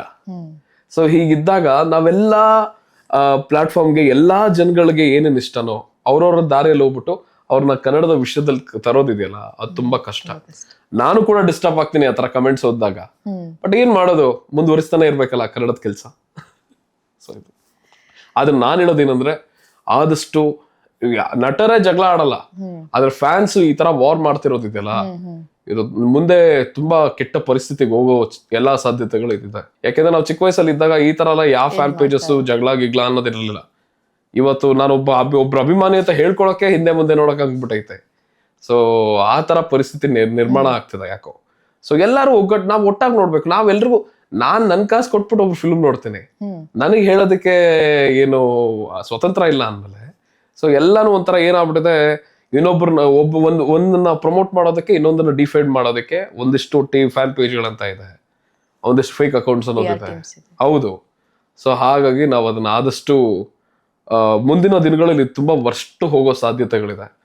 ನಾವು ಆದಷ್ಟು ಅದಕ್ಕೆ ತಡೆ ಹಾಕ್ಬೇಕು. ಮತ್ತೆ ಸರ್ಕಾರನು ಈ ವಿಷಯದ ಬಗ್ಗೆ ಸ್ವಲ್ಪ ಗಮನ ವಹಿಸ್ಬೇಕು. ಅದು ಸರ್ಕಾರ ಅದನ್ನ ವಹಿಸಲ್ಲ ಬಿಡಿ. ಅದನ್ನೆಲ್ಲ ಬಿಟ್ಟು ನಾವು ಕನ್ನಡ ಎಲ್ಲ ಮೂವಿಗೂ ಸಪೋರ್ಟ್ ಮಾಡ್ಬೇಕು. ಖಂಡಿತ. ನಾನಂತೂ ನನ್ನ ಇನ್ಸ್ಟಾಗ್ರಾಮ್ ಅಲ್ಲಿ ಈ ವರ್ಷ, ಆಚೆ ವರ್ಷ, ಹೋದ ವರ್ಷ ಬಂದಿರೋ ಎಲ್ಲಾ ಚಿತ್ರಗಳಿಗೂ ನನ್ನ ಕೈಲಾದಷ್ಟು ಬೆಂಬಲ ಅಂತೂ ಕೊಡ್ತಾ ಬಂದಿದ್ದೀನಿ. ನಾನು ಪ್ರತಿಯೊಬ್ಬರಿಗೂ ಅದೇ ಹೇಳೋದು, ಫ್ಯಾನ್ ವಾರ್ ಅಲ್ಲ ಬಿಡಿ. ಅಪ್ಪು ಸರ್ ಹೇಳ್ತಾರ, first day first show Kannada cinema ನೋಡಿ, ಫ್ಯಾನ್ ವಾರ್ ಅಲ್ಲ ಬಿಡಿ ಅಂತ. ಅವ್ರ ಮಾತನ್ನ ಪ್ರೇರಿತವಾಗಿ ಇಟ್ಕೊಂಡೇನೆ ನಾವೆಲ್ಲರೂ ಫಿಲ್ಮ್ ನೋಡೋದು. ಆದ್ರೆ ಈ ಫ್ಯಾನ್ ವಾರ್ಗಳನ್ನ ನೋಡಿ ನೋಡಿ ನೋಡಿ ತುಂಬಾ ಬೇಜಾರಾಗ್ತದೆ. ಸರ್ ಅವಾಗ ಹೇಳಿದ್ರಲ್ವಾ, ಭೀಮಾ ಮೂವಿಯಲ್ಲಿ ಸ್ಟಿಂಗ್ ಆಪರೇಷನ್ ಎಲ್ಲ ಮಾಡಿದ್ರಿ ಅಂತ ಹೇಳಿ. ನಿಜವಾಗ್ಲೂ ಬೆಂಗಳೂರಲ್ಲಿ ಅಷ್ಟು ಡ್ರಗ್ ಯೂಸ್ ಮಾಡ್ತಿದಾರಾ? ಈ ಸ್ಟೂಡೆಂಟ್ಸ್ಗಳೆಲ್ಲ ಡ್ರಗ್ ಇಂದ ಹಾಳಾಗ್ತಿದ್ದಾರೆ ಅನ್ಸತ್ತಾ? ಖಂಡಿತ. ನಾವ್ ಅನ್ಕೋತೀವಿ, ನಾವು ಪ್ರತಿ ಸಲ ಇವಾಗ ನನ್ನೇ ತಗೊಂಡ್ರೆ, ನಾನು ಕನ್ನಡದ ಯುವಕರಿಗೆಲ್ಲ ಕೆಲಸ ಸಿಗ್ಬೇಕು ಅನ್ನೋ ಒಂದು ಪ್ರತಿಭಟನೆ ಹಮ್ಮಿಕೊಂಡಿದ್ದು ಕರವೇ ಅವರು. ಅದಾಗಿ ಮುಂದಿನ ವಾರನೇ ಭೀಮಾ ಚಿತ್ರ ಬಿಡುಗಡೆ ಆಗಿತ್ತು. ಮತ್ತೆ ಭೀಮಾ, ನಮ್ ದುನಿಯಾ ವಿಜಯ್ ಸರ್ ಕೂಡ ಈ ತರ ಸ್ಟಿಂಗ್ ಆಪರೇಷನ್ ಮಾಡಿದಾಗ ನಾವೆಲ್ಲ ಹೋಗಿದ್ವಿ ಸ್ಮಶಾನದಲ್ಲಿ. ಏನು ಟೈಡಾಲ್ ಅವರೆಲ್ಲ ಮಕ್ಳೆಲ್ಲ ಚುಚ್ಕೊಳ್ತಿರೋದ ನೋಡಿ ನನಗೇನ್ ಅನ್ಸ್ತು ಅಂದ್ರೆ, ಅದನ್ನ ನೋಡಿ ನಾವೆಲ್ಲ ಕನ್ನಡದವ್ರು ಕೆಲಸ ಸಿಗ್ಬೇಕು ಅಂತ ಒಂದ್ ಕಡೆ ಹೋರಾಟ ಮಾಡ್ತಿದ್ದ ಧ್ವನಿ ಎತ್ತಾ ಇದ್ರೆ, ನಮ್ಮ ಇವತ್ತಿನ ಯುವಕರು ಹೇಗೆಲ್ಲ ಹಾಳಾಗ್ತಿದ್ದಾರೆ. ಅದ್ರ ಗಾಂಜಾ, ಟೈಡಾಲು, ಮತ್ತೆ ನಿಜವೂ ದುನಿಯಾ ವಿಜಯ್ ಸರ್ ನಾವು ಹ್ಯಾಟ್ಸ್ ಆಫ್ ಅನ್ಬೇಕು. ಯಾಕಂದ್ರೆ ಅಷ್ಟು ಧೈರ್ಯವಾಗಿ ಏನ್ ಮಾಡ್ತಿದ್ದಾರೆ ಯುವಕರು ಅಂತ ಆ ಫಿಲ್ಮ್ ಅಲ್ಲಿ ತೋರಿಸಿದಾರಲ್ಲ. ಆ ಫಿಲ್ಮ್ ಅಲ್ಲಿ ತೋರಿಸಿದಾರಲ್ಲ ಇಷ್ಟು ಡ್ರಗ್ ಯೂಸ್, ಅದೆಲ್ಲ ನಿಜನಾ? ಖಂಡಿತ ನಿಜ. ಅದು ಖಂಡಿತ ನಿಜ. ಅದು ಅಷ್ಟು ಡ್ರಗ್ಸ್. ಹೌದು ಹೌದು. ನೀವತ್ತು ಎಷ್ಟು ನಮ್ಮ ಬೆಂಗಳೂರಲ್ಲಿ ಇರುವಂತಹ ಸ್ಲಮ್ ಏರಿಯಾಸ್ ಎಲ್ಲ ಏನೇನಿದೆ ಅಲ್ಲೆಲ್ಲ ಹೋಗಿ ನೋಡಿ ಹೆಂಗೆ ಡ್ರಗ್ ಅನ್ನೋದು ಸರ್ಕ್ಯುಲೇಟ್ ಆಗ್ತಿದೆ. ಅದೆಲ್ಲ ನಿಮ್ಗೆ ಕಾಣುತ್ತೆ, ಶಾಕ್ ಆಗ್ಬಿಡ್ತೀರ. ಅದೊಂದು ಬೇರೆ ಪ್ರಪಂಚ ಅದು. ನಿಜವಾಗ್ಲೂ ಇದೊಂದು ದೊಡ್ಡ ಬಯೋವಾರ್ ಅಲ್ಲಿ ನಮ್ಮ ಯುವಕರು ಸಿಗಾಕೊಂಡ್ಬಿಟ್ಟಿದ್ದಾರೆ. ನಾವು ಬರೀ ತಮಿಳವ್ರು ಮಾಡ್ತಾರೆ, ಹಿಂದಿಯವ್ರು ಮಾಡ್ತಾರೆ, ಅವ್ರು ಮಾಡ್ತಾರೆ, ಇವ್ರು ಮಾಡ್ತಾರೆ ಅಲ್ಲ, ನಮ್ ಕನ್ನಡದವರು ಎಷ್ಟು ಜನ ಮಾಡ್ತಾರೆ. ನಾನ್ ನಿಜವಾಗ್ಲೂ ಮತ್ತೆ ಇನ್ನೊಂದೇನಾದ್ರೆ, ನಾನೇನೋ ರಿಹ್ಯಾಬ್ ಸೆಂಟರ್ಸ್ ಎಲ್ಲ ಬರೀ ಕುಡುಕರ್ಗ್ ಮಾತ್ರ ಇರತ್ತೆ, ವಯಸ್ಸಾದವ್ರು ಮಾತ್ರ ಲೋಕ್ ಸೇರ್ಕೋತಾರೆ ಅಂತ ನಾನ್ ಅನ್ಕೊಂಡಿದ್ದು. ಆದ್ರೆ ರಿಹ್ಯಾಬ್ ಸೆಂಟರ್ಸ್ ಅಲ್ಲಿ ಎಷ್ಟೋ ಯುವಕರಿದ್ದಾರೆ, ಪಾಪ ಅವ್ರ ತಂದೆ ತಾಯಿ ಎಲ್ಲ ತುಂಬಾ ಗೋಳಾಡ್ತಿದ್ದಾರೆ. ನಮ್ಮ ರಾಜ್ಯದಲ್ಲಿ ಎಷ್ಟು ದೊಡ್ಡ ಸಮಸ್ಯೆದಲ್ಲಿ ಸಿಗಾಕೊಂಡಿದ್ದೀವಿ ಗೊತ್ತಾ. ಅದ್ರಲ್ಲೂ ಬೆಂಗಳೂರು ಬಂದು ಇವತ್ತು ಎಂತಹ ಒಂದು ಮೆಟ್ರೋಪಾಲಿಟನ್ ಸಿಟಿ ಅಂದ್ರೆ, ಎಲ್ಲಾ ಈ ದೇಶದಲ್ಲಿರೋರೆಲ್ಲ ಇಲ್ಲೇ ಬಂದು ವಾಸ ಮಾಡ್ತವ್ರೆ, ಮತ್ತೆ ಅನ್ಯ ದೇಶದಲ್ಲಿರೋರು ಕೂಡ ಇಲ್ಲೇ ಬಂದು ವಾಸ ಮಾಡ್ತವ್ರೆ. ಎಷ್ಟೋ ಜನ ಬಂದು ಇಲ್ಲಿ ಡ್ರಗ್ಸ್ ಎಂತೆಂಥದ್ದು ನಿಮ್ಗೆ ಗೊತ್ತಿಲ್ಲ, ಕೊಕೇನ್ ಅಂತದ್ದು ಏನೇನೋ ಸರ್ಕ್ಯುಲೇಟ್ ಆಗ್ತಿದೆ. ಅದ್ರಲ್ಲೂ ಈ ಏರಿಯಾಗಳಿದೆಯಲ್ಲ, ಇಂದ್ರಾನಗರು, ಕೋರ್ಮಂಗ್ಲ, BTM, ಆ ಕಡೆ ಬಿಟ್ರೆ ಈ ಕಡೆ ಲಾಲ್ಬಾಗ್ ಸುತ್ತಮುತ್ತ ಏರಿಯಾಗಳು, ಎಷ್ಟೋ ಏನೇನೋ ನಡೀತಿದೆ. ಇದು ಸರ್ಕಾರಕ್ಕೆ ಗಮನಕ್ಕೆ ಗೊತ್ತಿದೆ, ಸರ್ಕಾರಕ್ಕೆ ಏನು ಗೊತ್ತಿಲ್ಲ ಅಂತಲ್ಲ, ಸರ್ಕಾರಕ್ಕೆಲ್ಲ ಗೊತ್ತಿದೆ. ಮತ್ತೆ ಸರ್ಕಾರಕ್ಕೆ ಅಥವಾ ರಾಜಕಾರಣಿಗಳಿಗೆಲ್ಲಾನು ಗೊತ್ತಿದ್ರು ಅವ್ರು ಸುಮ್ಮನಿದಾರಲ್ಲ, ಅದು ದೊಡ್ಡ ದುರಂತ. ಅದು ಇಲ್ಲಿಗಲ್ ಅಂತ ಗೊತ್ತಿದ್ರು ಜನರದ್ ಮಾಡ್ತಿದ್ದಾರೆ. ಹೌದು, ನಶೆ. ಇವತ್ತಿನ ಮಕ್ಕಳಂತೂ ಹೇಗಾಗ್ಬಿಟ್ಟಿದ್ದಾರೆ ಅಂದ್ರೆ ಎಲ್ಲಾನು ಅವ್ರಿಗೆ ಹಿಂಗಂದ್ರೆ ಸಿಗುತ್ತೆ. ಇವಾಗ ಸುಮ್ನೆ ಹಿಂಗಂದ್ರೆ ಸಿಗುತ್ತೆ, ಏನ್ ಬೇಕಾದ್ರು ನಮ್ ಕ್ಲಿಕ್. ಇವಾಗ ನಾವ್ ಆಚೆನೆ ಹೋಗೋ ಅವಶ್ಯಕತೆ ಇಲ್ಲ, ಎಲ್ಲ ನಾವು ಬುಕ್ ಮಾಡಿದ್ರೆ ಸಿಗುತ್ತೆ. ಸೊ ಇಂಥ ಒಂದು ವೇಗವಾಗಿರೋ ಯುಗದಲ್ಲಿ ಮಕ್ಳ ಕೈಯಲ್ಲಿ ಮೊಬೈಲ್ ಫೋನು ಇರೋದ್ರಿಂದ, ಮತ್ತೆ ಸುತ್ತಮುತ್ತ ಇರೋ ಸ್ನೇಹಿತರ ಸವಾಸ, ಮತ್ತೆ ಎಷ್ಟೋ ಕಾಲೇಜ್ಗಳು, ಕೆಲವೊಂದು ಕಾಲೇಜ್ಗಳ ಹೆಸರು ನಾನು ಹೇಳ್ಬಾರ್ದು, ಬಟ್ ಅಂತ ಪ್ರತಿಷ್ಠಿತ ಕಾಲೇಜ್ಗಳಿಗೆ ತಂದೆ ತಾಯಿ ಸೇರ್ಸೋದು, ಇಂಥ ಒಳ್ಳೆ ಕಾಲೇಜಲ್ಲಿ ಓದ್ಲಿ, ನಾನಂತೂ ಸರ್ಕಾರಿ ಶಾಲೆ ಸ್ಕೂಲಲ್ಲಿ ಓದ್ದೆ, ನನ್ನ ಮಕ್ಳು ಚೆನ್ನಾಗಿರ್ಲಿ ಅಂತ ಹೇಳ್ಬಿಟ್ಟು ತಂದೆ ತಾಯಿ ಅಂದ್ರು ಪ್ರತಿಷ್ಠಿತ ಕಾಲೇಜ್ಗಳಲ್ಲಿ ಸೇರಿಸ್ತಾರೆ ಬೆಂಗಳೂರಲ್ಲಿ. ಆದ್ರೆ ಅಂತ ಪ್ರತಿಷ್ಠಿತ ಕಾಲೇಜ್ಗಳಲ್ಲೇ ಡ್ರಗ್ಸ್ಗಳು ನೆಕ್ಸ್ಟ್ ಲೆವೆಲ್ ನಡೀತಾ ಇದೆ. ಆದ್ರೆ ಕಾಲೇಜ್ ಕ್ಯಾಂಪಸ್ ಅವ್ರಿಗೂ ಗೊತ್ತಿರುತ್ತೆ, ಆದ್ರೆ ಆ ನ್ಯೂಸ್ ಎಲ್ಲೂ ಬರ್ದೇ ಇರೋ ತರ ಅದನ್ನ ಕಾಪಾಡ್ಕೊಳ್ತಿದ್ದಾರೆ. ಒಂದಲ್ಲ ರೆಪ್ಯುಟೇಷನ್ ಹಾಳಾಗತ್ತೆ. ಹೌದು, ಇದೆಲ್ಲ ನಡೀತಿದೆ. ಆದ್ರೆ ಒಂದಲ್ಲ ಒಂದಿನ ಇದೆಲ್ಲ ಬಯಲಿಗೆ ಬಂದೇ ಬರುತ್ತೆ. ಆದ್ರೆ ನಾನ್ ಹೇಳೋದೇನು ಅಂದ್ರೆ, ತಂದೆ ತಾಯಂದ್ರಿಗೆ ಮುಖ್ಯವಾಗಿ ನಿಮ್ಮ ಮನೆ ಮಕ್ಕಳು ಏನ್ ಮಾಡ್ತಿದ್ದಾರೆ ಅದನ್ನ ದಯವಿಟ್ಟು ತಿಳ್ಕೊಳ್ಳಿ, ಅವ್ರನ್ನ ಟ್ರ್ಯಾಕ್ ಮಾಡ್ತಾ ಇರಿ. ಇಲ್ಲ ಅಂದ್ರೆ ನಿಮ್ ಮಕ್ಳು ಒಂದ್ಸಲ ನಿಮ್ ಕೈ ತಪ್ಪು ಹೋದ್ರೆ ಅಲ್ಲಿ ಮುಗಿತು ಅವ್ರ ಜೀವನ. ಇತ್ತೀಚೆಗೆ ನಮ್ಮ ಕನ್ನಡಿಗರು ಬೇರೆ ರಾಜ್ಯಕ್ಕೆ ಹೋಗಿ, ಬೇರೆ ದೇಶಕ್ಕೆ ಹೋಗಿ ಕನ್ನಡದ ಬಗ್ಗೆ ಇನ್ಫಾರ್ಮೇಶನ್, ವಿಚಾರಗಳನ್ನೆಲ್ಲ ಹಂಚ್ತಾ ಇದ್ದಾರೆ. ಇದ್ರ ಬಗ್ಗೆ ನಿಮ್ಮ ಅಭಿಪ್ರಾಯ ಏನು? ಅದೊಂಥರ ಒಳ್ಳೆ ಬೆಳವಣಿಗೆ ಅದು ನನ್ನ ಕೇಳಿದ್ರೆ. ಯಾಕೆಂದ್ರೆ ಈಗ ನಮ್ಮ ಯೂಟ್ಯೂಬ್ ಅಲ್ಲಿ ನೀವು ನೋಡಿರ್ತೀರ, ಗ್ಲೋಬಲ್ ಕನ್ನಡಿಗ ಅವ್ರಾಗಿರ್ಬೋದು ಅಥವಾ ಫ್ಲೈಯಿಂಗ್ ಪಾಸ್ಪೋರ್ಟ್ ಅವ್ರಾಗಿರ್ಬೋದು, ಅವರೆಲ್ಲ ಮಾಡ್ತಿರೋ ಕೆಲಸ. ಮತ್ತೆ ನಮ್ಮ ಕನ್ನಡಿಗರು ಯಾರೆಲ್ಲ ಫಾರಿನ್ ದೇಶಗಳಿಗೆಲ್ಲ ಹೋಗಿ ಅಲ್ಲಿ ಕನ್ನಡದ ತಂಡಗಳನ್ನೆಲ್ಲ ಮಾಡಿ ಕನ್ನಡದ ಕಾರ್ಯಕ್ರಮಗಳನ್ನ ಮಾಡ್ತಿದ್ರು, ಅದೆಲ್ಲ ಒಳ್ಳೆ ಬೆಳವಣಿಗೆ. ಯಾಕೆಂದ್ರೆ ಅವರಲ್ಲಿ ಏನಂದ್ರೆ ತುಂಬಾ ಜನ ಆಚೆ ದೇಶದವ್ರಿಗೆ ಭಾರತ ಅಂದ್ರೆ ಬರೀ ಹಿಂದಿನೇ ಇವ್ರ ಒಫಿಷಿಯಲ್ ಲ್ಯಾಂಗ್ವೇಜ್ ಏನೋ ಅಂತ ಅನ್ಕೊಂಡ್ಬಿಟ್ಟವ್ರು. ಈಗ ಜರ್ಮನಿಲಿ ಜರ್ಮನ್ ಹೆಂಗೆ ಒಫಿಷಿಯಲ್ ಲ್ಯಾಂಗ್ವೇಜ್, ಈಗ ಹೆಂಗೆ ಜಪಾನ್ ಅಲ್ಲಿ ಜಾಪನೀಸ್ ಹೆಂಗೆ ಒಫಿಷಿಯಲ್ ಲ್ಯಾಂಗ್ವೇಜ್, ಚೈನಾದಲ್ಲಿ ಚೈನೀಸ್ ಹೆಂಗೋ, ಅದೇ ತರ ಭಾರತದಲ್ಲಿ ಒಂದೇ ಭಾಷೆ ಮಾತಾಡ್ತಾರೆ ಜನ ಅಂತ ಅವ್ರು ಅನ್ಕೊಂಡ್ಬಿಟ್ಟಿದ್ದಾರೆ. ಆದ್ರೆ ಇವರೆಲ್ಲ ಮಾಡ್ತಿರುವಂತಹ ಕೆಲ್ಸದಿಂದ ಭಾರತ ಅಂದ್ರೆ ಬರೀ ಇದೊಂದೇ ಭಾಷೆ ಇಲ್ಲ, ಭಾರತದಲ್ಲಿ ತುಂಬಾ ಭಾಷೆಗಳಿವೆ. ಅದೇ ಕನ್ನಡ, ತಮಿಳು, ಇಷ್ಟಿಷ್ಟೋ ಭಾಷೆಗಳಿವೆ ಅನ್ನೋದನ್ನ ಇವ್ರು ಮಾಡ್ತಿರೋದಕ್ಕೆ ಅಲ್ಲಿರೋ ಜನಕ್ಕೆ ಗೊತ್ತಾಗ್ತಿದೆ. ಇದು ಒಳ್ಳೆ ಬೆಳವಣಿಗೆ ಇದು ನನ್ನ ಕೇಳಿದ್ರು. ಸರ್, ಕೆಲವರು ಹೇಳ್ತಾ ಇರ್ತಾರೆ ಕನ್ನಡ ಮನ್ಸಲ್ಲಿದ್ರೆ ಸಾಕು, ತೋರ್ಸೋ ಅವಶ್ಯಕತೆ ಇಲ್ಲ ಅಂತ. ಇದ್ರ ಬಗ್ಗೆ ನಿಮ್ಮ ಅಭಿಪ್ರಾಯ ಏನು? ನೋಡಿ, ಮೊದಲನೇದಾಗಿ ಯಾವನಿಗೆ ಕನ್ನಡದ ಅಭಿಮಾನ ಇರಲ್ಲ ಅವರೇ ಅದನ್ನ ಹೇಳೋದು. ಕನ್ನಡ ಅಭಿಮಾನ ಯಾರು ಇರುತ್ತಲ್ಲ ಅವ್ರು ಚೆನ್ನಾಗಿ ಕನ್ನಡ ಮಾತಾಡ್ತಾರೆ, ಮತ್ತೆ ಕನ್ನಡದ ಅಚ್ಚೆನೂ ಹಾಕಿಸ್ಕೋತಾರೆ, ಕನ್ನಡದ ಬಾವುಟನು ಜೀವ ಇರೋವರೆಗೂ ಕನ್ನಡ ಬಾವುಟವನ್ನ ಮನೆ ಮುಂದೆ ಹಾರಿಸ್ತಾನೆ ಇರ್ತಾರೆ, ಕನ್ನಡತನವನ್ನ ಅವ್ರು ಮೈಗೂಡಿಸ್ಕೊಂಡಿರ್ತಾರೆ. ಕನ್ನಡ ಅಂದ್ರೆ ಏನು, ನಾವು ಪಸರಿಸ್ಬೇಕು ಅದನ್ನ. ಕನ್ನಡ ಅನ್ನೋದು ನನ್ನ ಮನ್ಸಲ್ಲಿದೆ ಅಂತ ಮಯೂರ ವರ್ಮ ಅವತ್ತು ಅನ್ಕೊಂಡಿದ್ರೆ, ಕನ್ನಡದ ಮೊದಲ ಸಾಮ್ರಾಜ್ಯ ಕದಂಬರು ಅವಾಗ ಮಯೂರ ವರ್ಮ ಸ್ಥಾಪನೆ ಮಾಡಿದಾಗ ಕನ್ನಡ ಅನ್ನೋದು ನನ್ನ ಮನ್ಸಲ್ಲಿದೆ ಅಂದಿದ್ರೆ, ಕನ್ನಡ ದೇಶದ ಭಾಷೆ ಕನ್ನಡ ಆಗ್ತಿರ್ಲಿಲ್ಲ. ಈ ದೇಶದ ಅಂದ್ರೆ ಇದು 1947 ಆದ್ಮೇಲಿಂದ ಇದು ರಾಜ್ಯ, ಅವತ್ತು ಸಾಮ್ರಾಜ್ಯ ಅಂದ್ರೆ ದೇಶ. ಅವತ್ತವರು ಕನ್ನಡ ಭಾಷೆನ ನನ್ ಮನ್ಸಲ್ಲಿದೆ ಅಂದಿದ್ರೆ ಇದು ಕನ್ನಡ ಭಾಷೆ ಇರ್ತಿರ್ಲಿಲ್ಲ. ಇಮ್ಮಡಿ ಪುಲಿಕೇಶಿ ಮಹಾರಾಜರು ಕನ್ನಡದಲ್ಲಿ ಕನ್ನಡ ಅನ್ನೋದು ನನ್ನ ಮನ್ಸಲ್ಲಿದೆ ಅಂತ ಅನ್ಕೊಂಡಿದ್ರೆ ಶಾಸನಗಳಲ್ಲಿ ಕನ್ನಡ ಬರ್ತಿರ್ಲಿಲ್ಲ. ಅಥವಾ ನಮ್ಮ ಅಮೋಘ ವರ್ಷ ನೃಪತುಂಗ ಮಹಾರಾಜರು, ರಾಷ್ಟ್ರಕೂಟರ ದೊರೆ, ಕವಿರಾಜ ಮಾರ್ಗ ಅಂದ್ರೆ ಒಬ್ಬ ಕವಿ ಮತ್ತೆ ರಾಜ ಬರ್ದಿರುವಂತಹ ಕವಿರಾಜ ಮಾರ್ಗ ಕೂಡ ಕನ್ನಡದಲ್ಲಿ ಬರ್ತಿದ್ದಾರೆ. ಅದು ಕನ್ನಡದ ಮೊದಲ ಕೃತಿ. ಆ ಕೃತಿ ಬರೆಯೋಕ್ಕಿಂತ ಮುಂಚೆ ಕನ್ನಡ ನನ್ನ ಮನ್ಸಲ್ಲಿದೆ ಅಂತ ಅನ್ಕೊಂಡಿದ್ರೆ ಆ ಕೃತಿನೂ ಬರ್ತಿರ್ಲಿಲ್ಲ, ಅಥವಾ ಹಲ್ಮಿಡಿ ಶಾಸನನೂ ಬರ್ತಿರ್ಲಿಲ್ಲ. ಸೊ ಕನ್ನಡ ನನ್ನ ಮನ್ಸಲ್ಲಿದೆ ಅಂತ ಹೇಳ್ತಿದ್ದಾನಲ್ಲ, ಅವನು ಇಂಗ್ಲಿಷ್ನ ಹೆಮ್ಮೆಯಿಂದ ಹೇಳ್ಕೊಂತಾನೆ, ಹಿಂದಿನ ಹೆಮ್ಮೆಯಿಂದ ಹೇಳ್ಕೊಂತಾನೆ. ಅದೆಲ್ಲ ಅವ್ನ ಮನ್ಸಲ್ಲಿಲ್ಲ, ಬಾಯಲ್ಲೇ ತೋರಿಸ್ಕೊಂತಾನಲ್ಲ, ಅದು ಅವನಲ್ಲಿರೋ ಪ್ರೀತಿ. ಅವ್ನಿಗೆ ಬೇರೆ ಭಾಷೆ ಬಗ್ಗೆ ಇದೆ ಪ್ರೀತಿ. ಯಾರು ಕನ್ನಡ ನನ್ನ ಮನ್ಸಲ್ಲಿದೆ ನಾನು ತೋರಿಸ್ಕೊಳಕ್ ಇಷ್ಟಪಡಲ್ಲ ಅನ್ನೋರು ಕನ್ನಡನ ನಿಜವಾಗ್ಲೂ ಅವ್ರು ಇಷ್ಟಪಡ್ತಿರಲ್ಲ. ಅದಕ್ಕೊಂದು ಹೇಳಿಕೆ ಅಷ್ಟೇ, ಅದಕ್ಕೊಂದು ಸಮರ್ಥನೆ ಅಷ್ಟೇ. ಮತ್ತೆ ನಾವೆಲ್ಲ ಕನ್ನಡಿಗರು ಅರ್ಥ ಮಾಡ್ಕೋಬೇಕಾಗಿರೋದೇನಂದ್ರೆ, ನಾವ್ ಯಾರನ್ನೋ ಮೆಚ್ಚೋದಲ್ಲ. ಇವಾಗ ಮನ್ಸಲ್ಲಿದೆ ಅಂತಾನಲ್ಲ, ಇವನ್ ಮನ್ಸಲ್ಲಿ ಮದುವೆ ಆಗ್ತಾನ, ಮನ್ಸಲ್ಲೇ ಊಟ ತಿನ್ಬೋದಲ್ವಾ, ಮನ್ಸಲ್ಲೇ ಎಲ್ಲಾನು ಮಾಡ್ಬೋದಲ್ವಾ, ಮತ್ತೆ ಏನಕ್ಕೆ ಆಚೆ ಇವಾಗ ಒಬ್ರು ಪ್ರೀತಿ ತೋರಿಸ್ಬೇಕಂದ್ರೆ ನಮ್ ಮನ್ಸಲ್ಲಿ ಇದ್ರೆ ಸಾಕಾದು, ಆಕ್ಷನ್ ಥ್ರೂ ಬರ್ಬೇಕು. ಅದೇ ತರ ಕನ್ನಡನೂ ಅಷ್ಟೆ. ನಾಳೆ ದಿನ ಇಂಥ ವ್ಯಕ್ತಿಗಳು ಬಹುಶಃ ಅವ್ರ ತಂದೆ ತಾಯಿನೂ ಸರಿಯಾಗಿ ಪ್ರೀತಿ ಮಾಡಲ್ಲ ಅಂತ ಅನ್ಸುತ್ತೆ. ನನ್ ಮನ್ಸಲ್ಲಿದೆ ನಮ್ ತಾಯಿನ ಪ್ರೀತಿ ಮಾಡೋದು ನಾನು ತೋರಿಸ್ಕೊಳ್ಳೋ ಅವಶ್ಯಕತೆ ಇಲ್ಲ ಅಂತ ಹೇಳೋರು ಬಹುಶಃ ಅವ್ರ ತಾಯಿಗೂ ಗೌರವ ಕೊಡಲ್ಲ ಅನ್ಸುತ್ತೆ. ಸೊ ನನ್ ಮನ್ಸಲ್ಲೂ ಇದೆ, ನನ್ನ ನನ್ನ ಕೆಲ್ಸಗಳಲ್ಲೂ ಇದೆ ಅಂತ ಯಾರು ಹೆಮ್ಮೆಯಿಂದ ಇರ್ತಾನೋ ಅವನು ನಿಜವಾದ ಕನ್ನಡಿಗ. ಕನ್ನಡಿಗರಿಗೆ ಕನ್ನಡದವರೇ ಶತ್ರು ಅಂತ ಹೇಳ್ತಾರೆ, ಅದ್ರ ಬಗ್ಗೆ ನಿಮ್ಮ ಅಭಿಪ್ರಾಯ ಏನು? ನಿಜವಾಗ್ಲೂ ಕನ್ನಡಿಗರಿಗೆ ಮೊದಲ ಶತ್ರು ಯಾರು? ಕನ್ನಡಿಗರು. ಇಡೀ ನಮ್ಮ ಇತಿಹಾಸವನ್ನೇ ನೋಡ್ಕೊಂಡು ಬಂದ್ರು ಕನ್ನಡಿಗರಿಗೆ ಸದಾ ಮೋಸ ಮಾಡಿರೋದು ಕನ್ನಡಿಗರೇ. ಇವಾಗ್ಲೂ ನೋಡಿ, ನಮ್ಗೆ 3 ಭಾಷೆ ಬೇಕಾಗಿಲ್ಲ. ಯಾಕೆ ನಾವು 3 ಭಾಷೆ? ಈ ಹಿಂದಿ ಏನಕ್ಕೆ ಕಲಿಬೇಕು ನಾವು? ಕನ್ನಡ ಇಂಗ್ಲಿಷ್ ಸಾಕು ನಮ್ಗೆ ಅಂದ್ರೆ. ಕೆಲವ್ರು ಬರ್ತಾರೆ ಅಂಧಾಭಿಮಾನಿಗಳು, ಅವ್ರಿಗೆ ಏನ್ ಅರ್ಥ ಆಗತ್ತೆ? ಈ ಕಡೆ ಒಂದು ಕಾಂಗ್ರೆಸ್ ಸಪೋರ್ಟರ್ಸ್ ಆಗಿರ್ತಾರೆ ಅಥವಾ ಬಿಜೆಪಿ ಸಪೋರ್ಟರ್ಸ್ ಆಗಿರ್ತಾರೆ. ಅವ್ರು ಹೇಳೋದೇನು, ಹಿಂದಿನೂ ಒಂದು ನಮ್ಮ ದೇಶದ ಭಾಷೆನೇ ಅಲ್ವಾ ಅಂತ ಕಲಿಯೋದ್ರಿಂದ ತಪ್ಪೇನಿದೆ ಅಂತವ್ರಿಗೆ ನಾವು ಕೇಳ್ತೀವಿ. ಅಲ್ಲಪ್ಪ, ಅವ್ನು ಇಲ್ಲಿ ಬರ್ತವನೆ ಕೆಲ್ಸ ಹುಡ್ಕೊಂಡು ಅವನ್ ತಾನೇ ಕಲಿಬೇಕು ಕನ್ನಡ. ಅವಾಗ ಇವ್ರು ಒಪ್ಕೊಳ್ಳಲ್ಲ ಅದು. ಸೊ ಕನ್ನಡಿಗರ ಮೊದಲ ಶತ್ರು ಯಾರು? ಕನ್ನಡಿಗರೇ. ಸೊ ನಮ್ ಕನ್ನಡದವ್ರು ಕೆಲಸ ಸಿಗ್ತಿಲ್ಲ, ಬೇರೆಯವ್ರಿಗೆಲ್ಲ ಕೆಲಸ ಸಿಗ್ತಿದೆ. ಇದ್ರ ಬಗ್ಗೆನೂ ನಾವು ಮಾತಾಡಿದಾಗ ಕೆಲವ್ರು ಬರ್ತಾರೆ, ಅವ್ರೇನು ಬೇರೆಯವ್ರ? ಅವ್ರಿಗೂ ನಮ್ ರಾಜ್ಯದಲ್ಲಿ ಕೆಲಸ ಸಿಗ್ಬೇಕಲ್ವಾ? ಅವ್ರು ನಮ್ ದೇಶದವ್ರೇ ಅಲ್ವಾ? ಸೊ ಹಂಗಿದ್ರೆ ಕನ್ನಡದವ್ರು ಎಲ್ಲರೂ ಒಳಗಡೆ ಬಿಟ್ಕೊಂಡು ನಾವು ಬೀದಿ ಪಾರಕ್ ಬಂದ್ಬಿಡೋದ? ನನಗ್ ಗೊತ್ತಿರೋ ತರ ಕನ್ನಡ ಹಿಂಗೆ ಮುಂದುವರೆದ್ರೆ ಕನ್ನಡಿಗರು ಒಗ್ಗಟ್ಟಾಗದೆ ಶತ್ರುಗಳಾಗೇ ಇದ್ರೆ ಒಂದಲ್ಲ ಒಂದು ದಿನ ಕನ್ನಡಿಗರು ಬೀದಿಗೆ ಬಂದು ತಟ್ಟೆ ಇಟ್ಕೊಳ್ಳೋದು ಪಕ್ಕ. ಇದಾಗೆ ಆಗತ್ತೆ. ಅದಕ್ಕೆ ಕನ್ನಡಿಗರೇ ಒಂದಾಗಿ. ನನ್ನ ಪ್ರಕಾರ ಅನ್ಸುತ್ತೆ, ಈ ಬೇರೆ ರಾಜ್ಯಗಳಿಂದ ಬಂದು ಬೆಂಗಳೂರಲ್ಲೆಲ್ಲ ಅವ್ರದ್ದು ಲ್ಯಾಂಗ್ವೇಜ್ ಮಾತಾಡಿದಾಗ ಫಸ್ಟ್ ನಾವು ಅವ್ರ ಲ್ಯಾಂಗ್ವೇಜ್ ಅಲ್ಲೇ ರಿಪ್ಲೈ ಮಾಡ್ತೀವಿ. ಹೌದು, ಅದೇ ನಮ್ ಫಸ್ಟ್ ತಪ್ಪು ಅನ್ಸುತ್ತೆ. ಅವ್ರು ಕನ್ನಡ ಕಲಿಯೋದೇ ಇಲ್ಲ ನಾವ್ ಹೀಗ್ ಮಾತಾಡ್ತಿದ್ರೆ. ಹೌದು. ಇವಾಗ ನನಗೆ 5 ಭಾಷೆ ಬರುತ್ತೆ. ನನಗೆ 5 ಭಾಷೆ ಬಂದ್ರು ಯಾರಾದ್ರೂ ಬಂದು ಹಿಂದಿಯವನ್ನಂತ ಏನಾದ್ರು ಮಾತಾಡಿದ ತಕ್ಷಣ ಏನು ಅರ್ಥ ಆಗಿಲ್ಲ ಇನ್ನೊಂದ್ಸಲ ಹೇಳು ಅಂತೀನಲ್ಲ. ಸೊ ನಾನ್ ಪ್ರತಿಯೊಬ್ಬ ಕನ್ನಡಿಗನಲ್ಲೂ ಏನ್ ಕೇಳ್ಕೊತೀನಿ ಅಂದ್ರೆ, ನೀವ್ ಇನ್ನೊಬ್ರಿಗೆ ಹೋಗಿ ಕನ್ನಡ ಕಲೀರಿ ಅನ್ಬಿಡಿ. ಯಾರೇ ಬಂದ್ರು ನಿಮ್ಗೆ ಗೊತ್ತೇ ಇಲ್ಲ ಆ ಭಾಷೆ ಅನ್ಬಿಡಿ. ನಿಮ್ಗೆ ಎಷ್ಟೇ ಭಾಷೆ ಗೊತ್ತಿದ್ರು ನನಗೆ ಕನ್ನಡ ಬಿಟ್ಟು ಬರೋದು ಗೊತ್ತಿಲ್ಲ. ನನ್ನ ಹತ್ರ ಇತ್ತೀಚೆಗೆ ಯಾರೋ ಒಬ್ಬ ರೋಡಲ್ಲಿ ಹೋಗೋನು ನಾನು ಇಂಗ್ಲಿಷ್ನ ಬಳಸೋದು ಕೆಲ್ಸದಲ್ಲಿ ಅವಶ್ಯಕತೆ ಇದ್ರೆ ಮಾತ್ರ. ಆದ್ರೆ ಅನವಶ್ಯಕ ಇಂಗ್ಲಿಷ್ನ ಮಾತಾಡೋದು ಅಥವಾ ಹಿಂದಿ ಮಾತಾಡೋದು ನಾನು ಮಾಡಲ್ಲ. ಹಿಂದಿ ಅಂತೂ ನಂಗೆ ಸಖತ್ ಮಾತಾಡೋಕ್ ಬಂದ್ರು ನಾನು ಹಿಂದಿ ಮಾತಾಡೋದೇ ಇಲ್ಲ. ಸೊ ಆದಷ್ಟು ಕನ್ನಡಿಗರು ಎಷ್ಟೇ ಭಾಷೆ ಗೊತ್ತಿದ್ರು ಕನ್ನಡಿಗರು ಕನ್ನಡವನ್ನ ಮಾತಾಡಿದ್ರೆ ಮಾತ್ರ ಕನ್ನಡ ಉಳಿಯೋದಕ್ಕೆ ಸಾಧ್ಯ. ಪೂರ್ಣಚಂದ್ರ ತೇಜಸ್ವಿ ಅವರು ಹೇಳಿರ್ತಾರ, ಕನ್ನಡ ಕತೆ ಕಾದಂಬರಿಗಳಿಂದ ಉಳಿಯಲ್ಲ, ಅದನ್ನ ಬಳಸೋದ್ರಿಂದ ಮಾತ್ರ ಉಳಿಯುತ್ತೆ ಅಂತ. ಅದನ್ನ ನಾವು ಅರ್ಥ ಮಾಡ್ಕೋಬೇಕು. ಇನ್ನಾದ್ರೂ ಕನ್ನಡವನ್ನ ಹೆಚ್ಚಾಗಿ ಬಳಸ್ಬೇಕು.